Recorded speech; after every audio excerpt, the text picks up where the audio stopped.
One of the hardest working undrafted free agents, truly turned superstar wide receiver for the Pats in the greatest time of their dynasty, for the Jets, the Bills, and more, and a professional lax bro too, and he owns a gym. He just does it all. Chris Hogan, how the hell are ya? I'm doing good. I like the professional lax bro. That's great. It's National Siblings Day, so I should have said lax bros are my favorite. Lax bros are good, a good vibe. Do you still play lacrosse? How does that go? Like recreationally? Yeah, I'm coaching it now. So my son's 7, so I get out there now. So but you get out there and like you're doing the thing? No, absolutely not. I can't run like that anymore. So now I just, prey on, pick on little 7-year-olds and run them around the field. No, try to get my son. Chris, I literally can't believe that you have a 7-year-old. I don't understand. I have 2 7-year-olds. I know, I can't. Okay, great. So I double don't understand. Like, how do you ever, can you believe they're 7? No, you and me both. I kind of wake up every single day thinking that, these kids are not going to school or going to 2nd grade next year or getting on the bus by themselves and doing all these things. But yeah, they're 2 7-year-olds. Last time I talked to you, it was you, me, and Gronk. So you and I didn't really get to talk that much because it was you and Gronk. But there was like a bit of a convo about you two reuniting on the field, flag football style. Please tell me there's been some traction with that. I mean, if you can get on that guy's schedule, then maybe we could do something like that. But I mean, flag football too. I mean, I'm still in it. I'm coaching my 7-year-old in flag football too. So I'm still heavily invested into, getting back into playing one of these sports at some point. But who knows? The Olympics is coming up, right? Isn't the flag football going to be in the Olympics? There we go. Could be a comeback. You never know. Chris, you should get involved in that for real. I have to start running again and actually get in shape. But, we never say never. What do you think's more surprising? Because I love seeing you because it just brings me right back to those those awesome years with the Patriots. What's more surprising to you, that Jerod Mayo is the head coach of the New England Patriots, or that Matthew Slater retired? That's a tough one. I didn't think Slate was ever going to retire, to be honest with you. I thought he was literally just going to play forever. Jerod being the head coach, I mean, I can't even imagine what that meeting room was like on Monday when they came back to the offseason with someone else standing up in front of that room and everyone probably not actually fearing for their life or to be called on by Bill. So I'm sure Jerod had a little bit more of a laid back approach, or maybe he didn't. I don't know. Maybe it was, but I'm sure it was definitely a much different meeting room, especially the guys that have been in a meeting room with Bill. It's not always a pleasant experience. So I know that he brought some different energy with him this week when they got back to off season. What's the biggest, knowing what those meetings are like, just what's the biggest change? It sounds like relief, is it? But what do you think the biggest? Relief, yeah. It's relieving. How interesting is that? But he gave you 2 rings, didn't he? Or no? Yeah, no, he did. Listen, hey, I got nothing but good things to say about Bill. But I mean, being in those Monday meetings sometimes, and if you didn't have a good game or you did something wrong, there was a high chance that he was going to call you. I've been on the opposite end of those, and they're not fun. But that was his way of getting the best out of you. So yeah, it takes a very special type of player to be able to sit through those meetings, kind of take that criticism, I'll just lightly call it, and then be able to keep doing it every single day. When you think about Jerod in this role, there's so much on his plate, and I'm hearing I don't know how plugged in you are to listening to what he's saying to the media and all.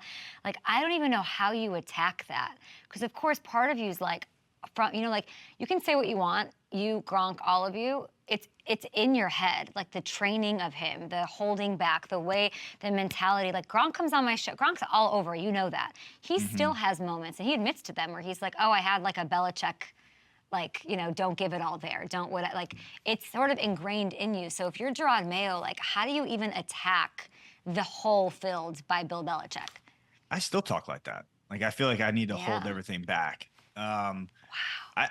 Listen, I think it's Jerod. I think he said it in his first press conference. This is his team now. This is a completely different organization, and as hard as it is for everyone to accept and to come to this reality that Bill Belichick is not the head coach of the New England Patriots, Jerod's going to run it his way, and I think that will be voiced. I think there are some certain things. I mean, listen, Jerod played underneath Bill. I'm sure he's going to take some of what he learned from Bill and kind of carried on over to his head coaching experience. But I got to imagine that the way that he's speaking to the media, like his different type of energy, he's going to allow these guys to have a little bit more of a voice, to use their platform. So I can't imagine that it's always going to be about, you know, you, the team, or refer to Jerod, right? So that was always the media training that Bill would give, and it's going to be so different. But I'm excited for it. I'm excited for Jerod. I think he's going to do awesome.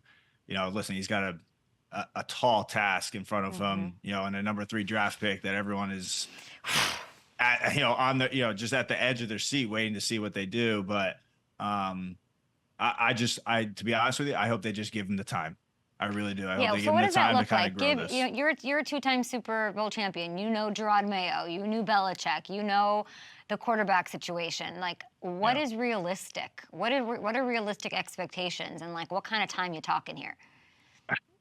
I mean, look what Dan Campbell did in Detroit, right? They gave him the time, man. He created a culture. He changed that entire city, that entire organization around, and it took him a few years to do. So we can't sit here and expect the New England Patriots to all of a sudden go to a Super Bowl contender right away. Right? They won 4 games last year, and I think that the over under on how many games they're going to win this year is 4. I think again. So. I know that Kraft is going to be able to give him the time. I just hope that there's no added pressure, right? I mean, I think he's got to kind of do it his own way. He's got to draft players. He's got to bring in the players that he wants to bring in, and then we'll see what happens. I mean, I think that they're going to be a better team this year. Obviously, you know, everyone stays healthy and they're able to kind of compete a little bit more. You know, give him a couple years. Why? I mean, what's the hurt in doing that? Everyone wants to. I know it's like a win now type of league, but why? If you just want to be one of these organizations that just has this turnover every single year in and year out, what's the reality of the expectations for the actually to have a winning program? No, you'll be Chicago. Exactly. Right. Straight up. Like, I think that's my biggest fear is like, if we get into this world of like, okay, cool, we're going to take a quarterback every single year in the draft, and then we're going to have a new head coaching every single 2 years and a whole complete new coaching staff. Like, no, that doesn't work. Yeah. That's not how the NFL works. It's never going to work. You got to have some sort of consistency and establish their own culture and his own way of doing things. Give them, here's my bet. The Patriots make the playoffs in year 2. The Patriots make the playoffs in year 2. I think that would be that's realistic, and I think that could happen, especially with what's going on elsewhere. You know, who knows? Like, after this year, what happens with Aaron Rodgers? Who knows what kind of a rebuild mud the Bills are in? I think RKK will give consistency, and I weirdly, like, I know those fans are nutty up there in New England. You know it better than anybody, but I actually think that they get what's going on.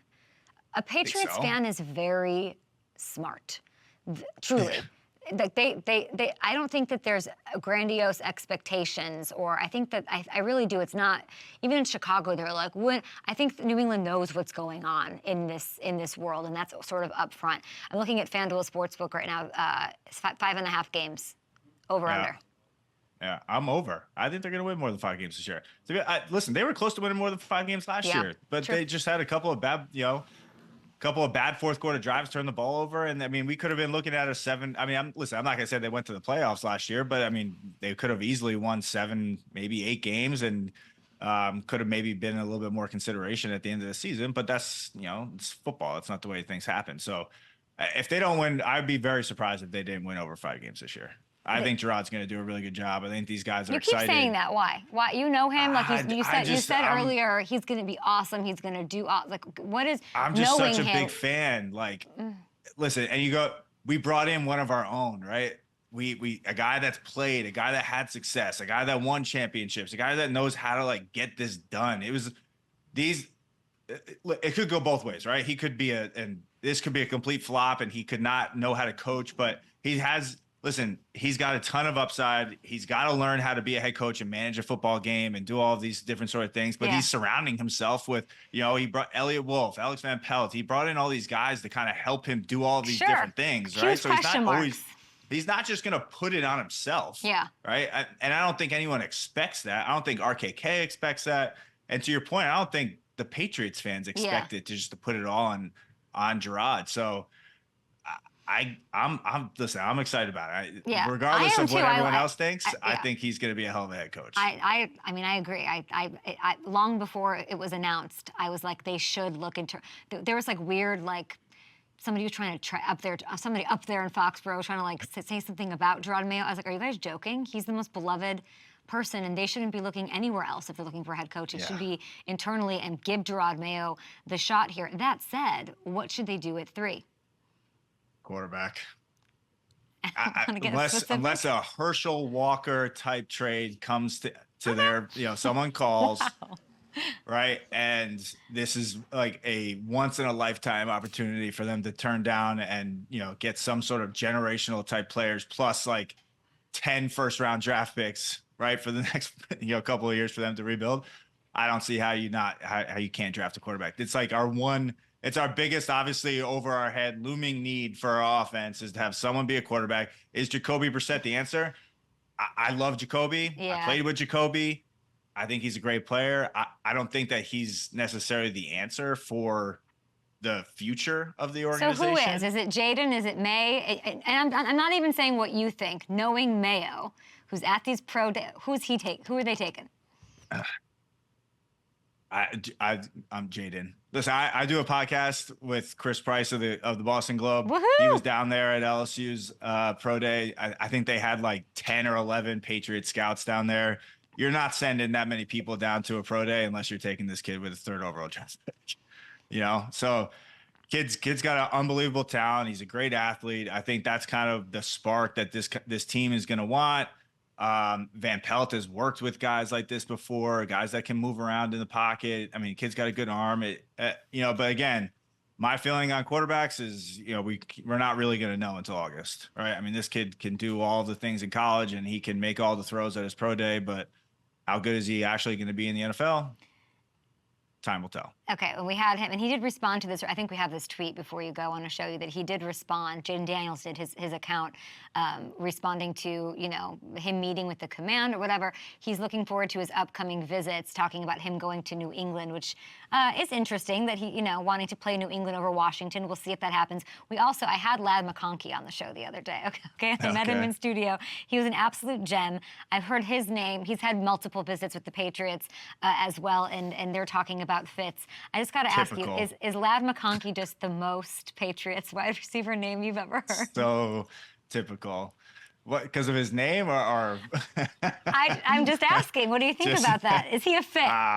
Yeah, of course he could be a fit. I mean, I watched the kid run routes and I saw some of his stuff that he did at the combine and his pro day. I mean, kid can run routes. There's no question about it. I mean, he's one of those type players. He can play inside, he can play outside. I mean, he can move. He would fit seamlessly in any single organization, in any single team. I would love it. I mean, he would, keep it going for us slot receivers. Ladd McConkey, or he could easily switch up to Lax. I mean, how could you not like that? I mean, a guy like Ladd McConkey. I mean, that's just. I'm a fan already. I don't even know the kid. Chris, give me a podcast plug before you go. The Patriots Report. We're like, right now it's like once a week, me and Chris Price and the Boston Globe. Amazing. It's a lot of fun. I get to talk football. Last year, not so great. We had to kind of come up with a lot of more fun, entertaining things instead of talking about losses and how bad Mac Jones was. But hey, we had fun with it, and now we're having a little bit more fun talking about the draft. Listen, you've gone on everybody's podcast too. You know what I want to hear on that? I want Chris, say hi to Chris for me. Gronk, get your ass on the show. Yo, Julian, Dola, Jerod, come sit down, do that, and I can't wait to see what happens. Julian, come on, he's too big time. He's got Chris, his own thing going. You've got to stop saying that. I have to pay. You're the best. Appreciate you. Congrats on the podcast, on everything, on coaching, on all of the things. As always, you're the best, man. Thank you. Talk to you later.